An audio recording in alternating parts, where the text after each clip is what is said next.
Hello there. Welcome to video 176 from Sumit Academy. I do hope that you have subscribed to my channel. Do subscribe now so that you do not miss out on my previous or future videos. And do remember to like and share this video too. Do remember that the videos in my YouTube channel are for you to use for your examination purposes. They are free to use and will always remain free for you all. Do use the information in these videos to the best of your ability to succeed in your endeavor to join the civil services. To make your task a little easier, here is a complete list of all the 176 videos available on my YouTube channel. The list is divided into the playlists under which they are available. Do have a look.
In this video, we shall study the Model Tenancy Act as approved by the Union Cabinet in June 2021.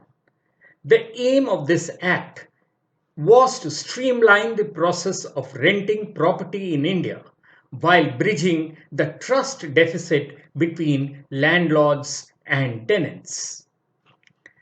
As per Census 2011, more than 1 crore houses were lying vacant in urban areas. The existing rent control laws are restricting the growth of rental housing and actually discourage owners from renting out their vacant houses. One of the potential measures to unlock the vacant houses is to bring transparency and accountability in the existing system of renting of premises and to balance the interests of both the property owner and tenant in a judicious manner, says the new act. Now, states can adopt the act. It is up to them since this is a state subject. Or they can amend their existing rent acts to factor in the new MTA.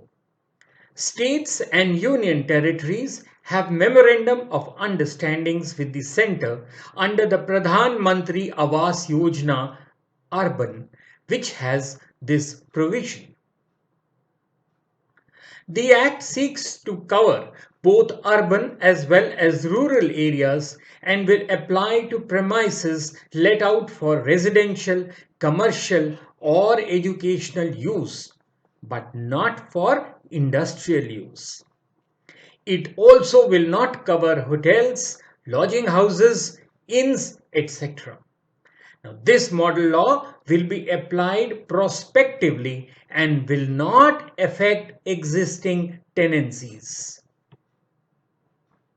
The law seeks to balance out the renters' interests with tenants who have enjoyed protection against eviction and rent hikes under laws that were drafted decades ago and mostly with the intent of preventing exploitation of tenants by landlords.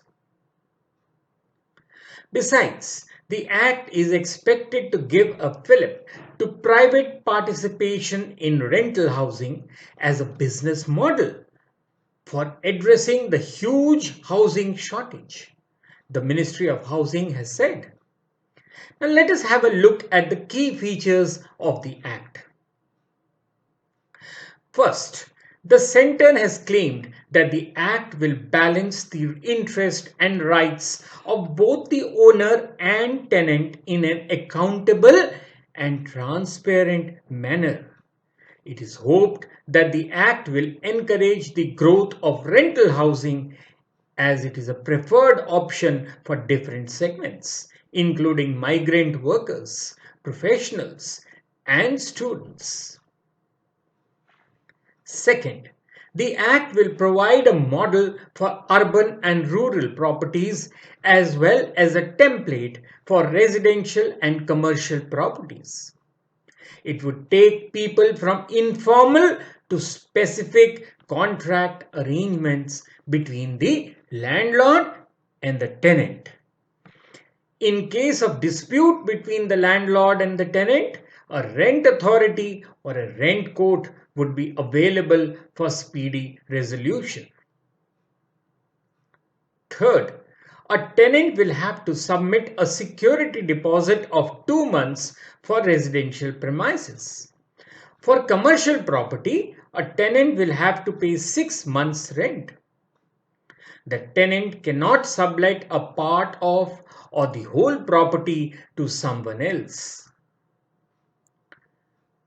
Fourth, the Act says if a landlord has fulfilled all the conditions stated in the rent agreement, that is giving notice period, etc., and the tenant fails to vacate the premises on the expiration of the period of tenancy or termination of tenancy, the landlord is entitled to double the monthly rent for 2 months and 4 times after that.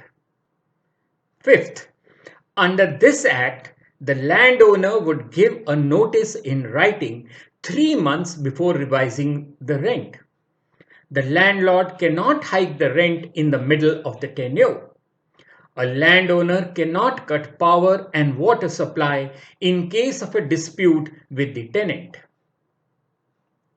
Sixth, the landlord will be responsible to repair structural damages and undertake measures like whitewashing walls and painting doors and windows. However, the landowner cannot enter the rented premises without 24 hours prior notice to carry out such repairs or replacements.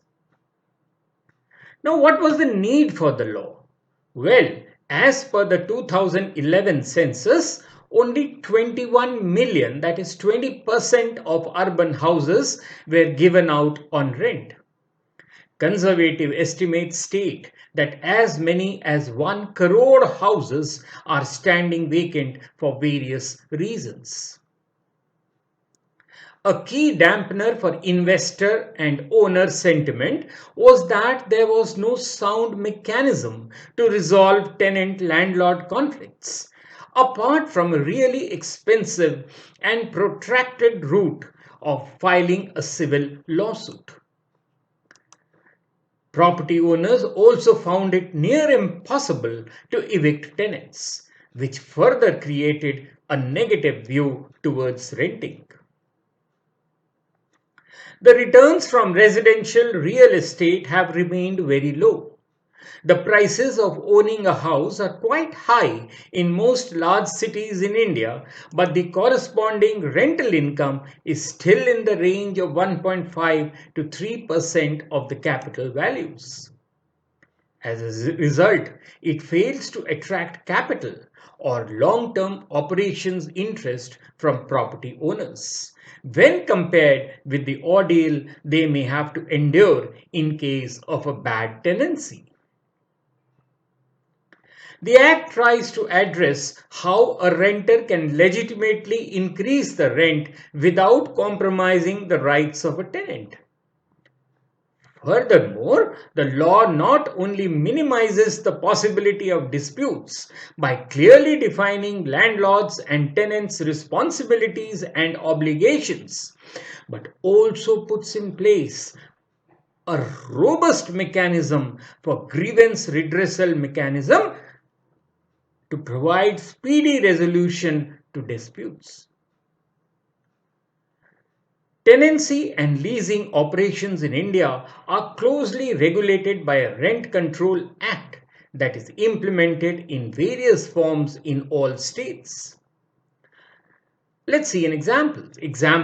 Maharashtra has the Rent Control Act 1999.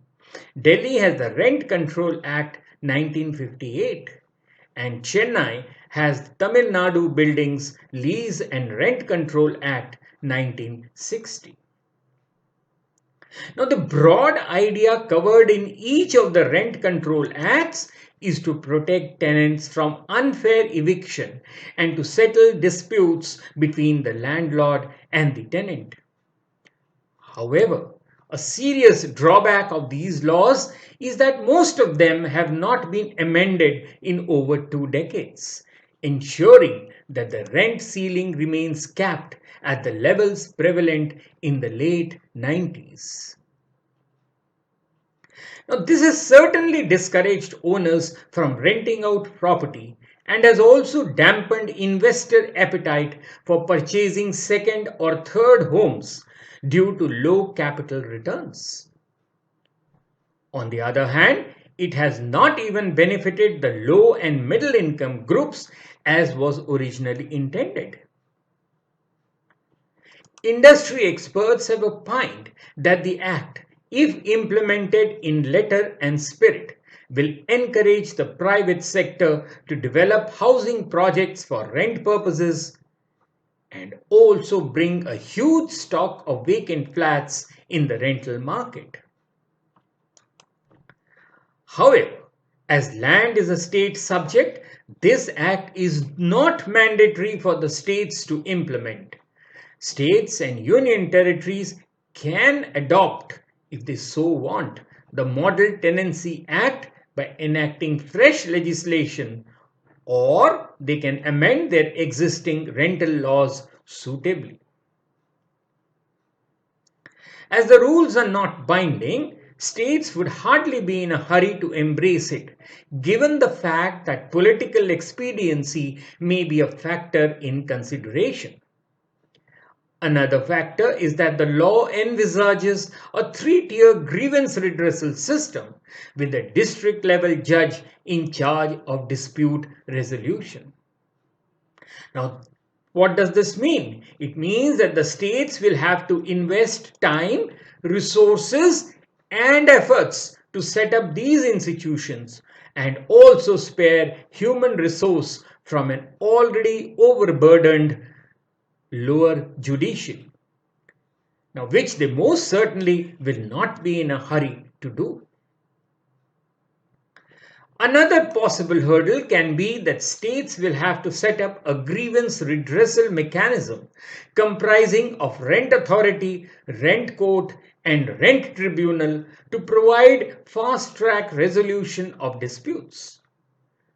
Disposal of a complaint or an appeal by the Rent Control Act by the Rent Court and the Rent Tribunal will be mandatory within 60 days. The Model Tenancy Act is a welcome step in rental matters relating to any premises. Establishment of the adjudicating authorities will certainly lessen the burden on the lower courts in the country in matters relating to tenancy. Application of the Act would be interesting to see as to how many states actually implement the MTA. Do remember, it is only a model act and not a mandatory act for states to adopt. The act is prospective, which means it won't affect the owner-tenant relationship as it stands today under the Rent Control Act of the respective states. While the central government lays down the basic policies, the exact rules will likely change within each state since land is a state subject. It may lose its real purpose if states do not follow the basic guidelines and end up diluting them.